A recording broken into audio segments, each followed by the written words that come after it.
Oh my God, what a crazy day it is today. We have a major Bitcoin breakout. So I'm gonna try to project this right here. You can see the price of Bitcoin just smash through 11,000 US dollars with pretty much just like a breeze. Done. And why is that? So I've been looking at that all of today, trying to look at all the factors attributing to that. And surprise, surprise, is that crazy trade war between US and China. And I'm going to explain to you exactly why this is happening, why the Chinese are going crazy over Bitcoin right now. Last week, Donald Trump threw a tweet nonetheless. He talked about slapping an additional 10% tariffs on Chinese imports. So what's the Chinese response? Where does Bitcoin tie in? Well, the Chinese response is as predictable as ever. They're going to be more competitive in the global scale by devaluing their own currency. So to make their own currency less valuable, so their labor is now cheaper, the products are cheaper. But where does this come in? Who does this affect? Well, that's the 1.38 billion Chinese. 100% of Chinese people are holding the renminbi. And by decreasing the value of the renminbi, you cause a lot of fear. So I calculated myself, the renminbi went down around 5% in value since March of this year.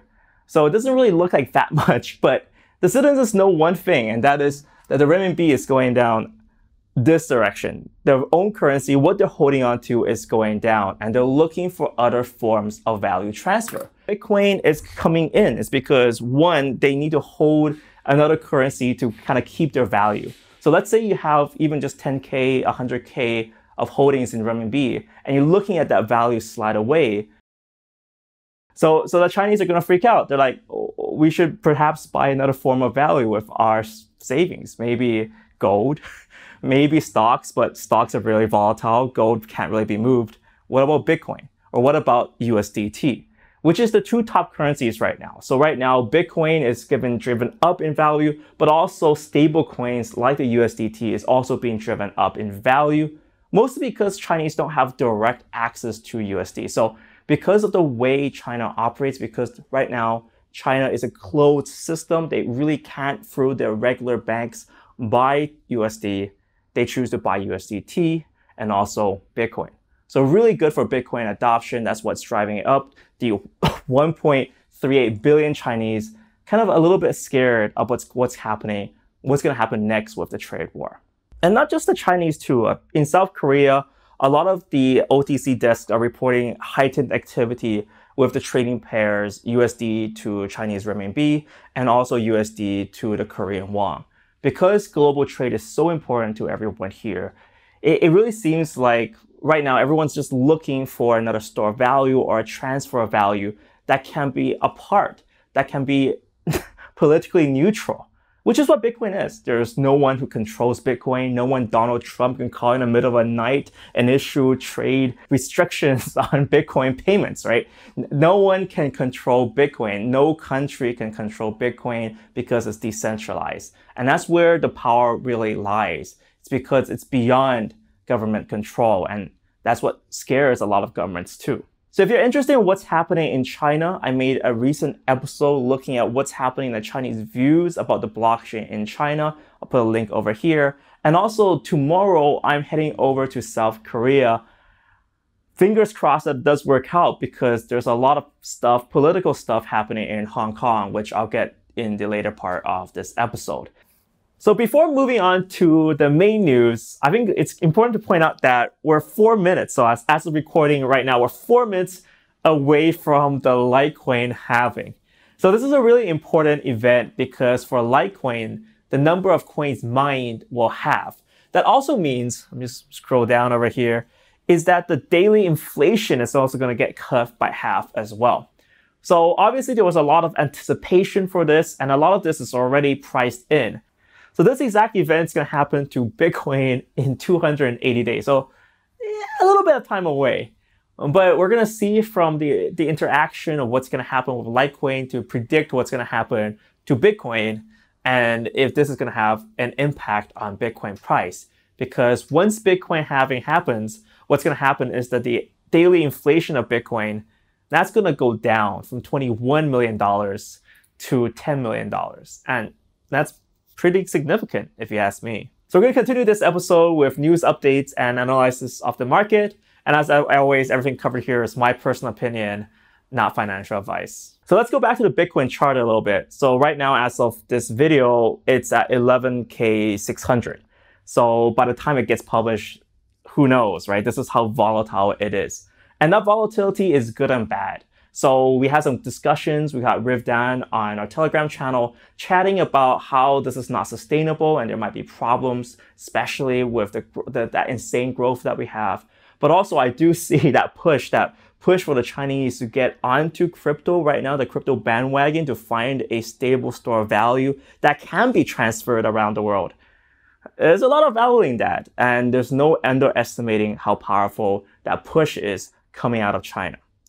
So I'm just like pausing this episode right now, waiting for the Litecoin halving to happen, and just really thinking like what to say. And I just have to say congrats to Litecoin. I mean, you guys, the Litecoin community really made it to the halving event, and thanks for really being a predictor for what's happening on Bitcoin. You know, Charlie Lee, man, you know, Bitcoin and Litecoin, it's great that you guys became friends. So 6, 5, 4, 3, 2, 1. Congrats, Litecoin just halved. Looking at the other cryptocurrencies, we see that Bitcoin is the leader here. So Bitcoin posting up almost 10% gains, big upward arrow, but every other coin, half of those gains, maybe a little bit more. This is a difficult situation because right now, people who understand what's happening in crypto, they realize that Bitcoin holds the most liquidity and value. This is the reason for Bitcoin's astronomical growth. It's because of the fact that Bitcoin around the world, has the most liquidity. So despite every other coin maybe being faster, Ethereum being a smart contract platform, yada yada, those are extra features that might be not necessary for people who just want a solid store of value. And it's not really like saying, oh, every altcoin is dead, there's no purpose. But what I am saying here is that right now, it's Bitcoin's time to shine, and we should let Bitcoin fly. As corny as it is saying that, let Bitcoin fly away. Now, this is going to be really political for the crypto audience because Moneygram, they're in talks with Ripple for a partnership, and Ripple is flushed with cash. They're willing to buy up Moneygram shares that are normally trading. So they were trading at $1.45. They're willing to pay like $4.10 for that. That's because Ripple is really flushed with cash. And then it goes to show that Ripple is really trying to make ways to get into that international payment space, that frictionless payment space. But at the same time, what's also interesting about this deal is that it really shows that Ripple and the currency, the Ripple company versus the currency, they're really different entities. And this article really focuses on the success of the Ripple Corporation. And I really want our community as a whole to discuss this. So how does the success of the Ripple company versus the XRP, how does that interaction relate? I'm going to open this floor up to you guys. Are you guys a supporter of Ripple? Do you think this is going to be great for the XRP token itself? Or do you think that the XRP token has nothing to do with what's happening with the company? And well, what's the point of having a utility token when there's better things like a pegged coin out there to the US dollar? Talking about pegged coins to the US dollar, we got Walmart filing a patent.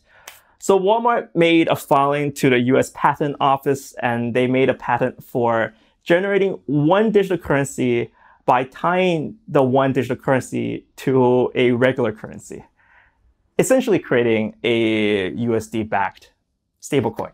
And they have a patent for that, but no deadline. Of course, obviously, patent filings don't immediately result in a product delivery. I mean, Walmart's not new to blockchain. They've been using the VeChain Thor blockchain to track food items in China already. That's like test that's already being run. You can see that live in Chinese Walmarts right now. So doing their own stablecoin, it's not really kind of out of the ordinary for them. Now we just got to see when that's going to be delivered, and can they beat Facebook to it, or maybe a Chinese stablecoin as well. So next up, we have one of the biggest, most stupid PR disasters in history, which is the Ledger X announcement that they had physical deliverable Bitcoin. essentially a fancy way of saying they have one-to-one backed Bitcoin that's on offer to their clients. Now, what happened was that the CTFC initially in the press release said they agreed to this. They gave permission, they signed it off. Wow, it's a big achievement. But unfortunately, it seems like the PR department of the CTFC didn't like that.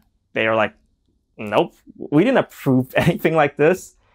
What a big disaster. So I've been following up on this. It does seem like a big disaster on Ledger X's front.